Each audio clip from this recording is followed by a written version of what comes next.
I do want to offer one just last piece of advice. There are maybe some items in that environment, in that space, that are really difficult for you to make a decision on. Let's say it's an item that was given to you by your father and he recently passed away. You don't use it. You don't really love it, but you love him, and therefore you've got this emotional attachment to the inanimate object. You may want to have a staging area for items like that you can't really decide about yet. You don't want to keep it in the living room. Maybe it goes in the garage, but it's a box where you are putting items like that in a holding pattern.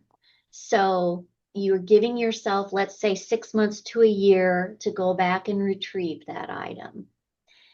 If you don't, then you can safely part with it. Sometimes you will come across items where you absolutely just cannot pull the trigger on that decision yet.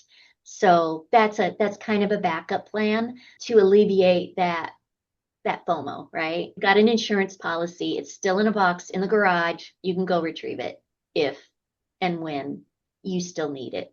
Yeah, and one thing that I would say about that from my experience is the whole idea of not having to be perfect, right? Using the 80/20 rule, which we use for a lot of other things in life.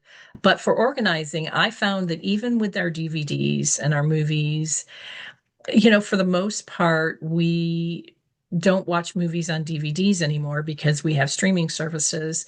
But at the same time, my husband had this beautiful collection of movies on DVDs that was alphabetized, and he must have had hundreds of movies.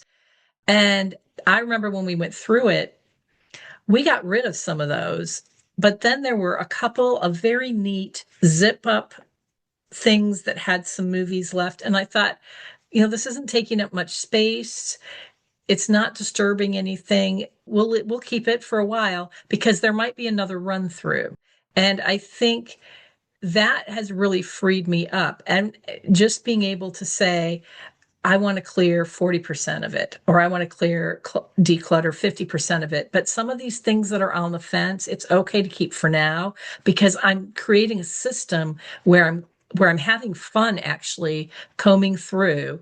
And every time I go through, it's easier to get rid of things. And that really makes it easy to, when I get stopped, just maybe not deal with that decision and keep moving.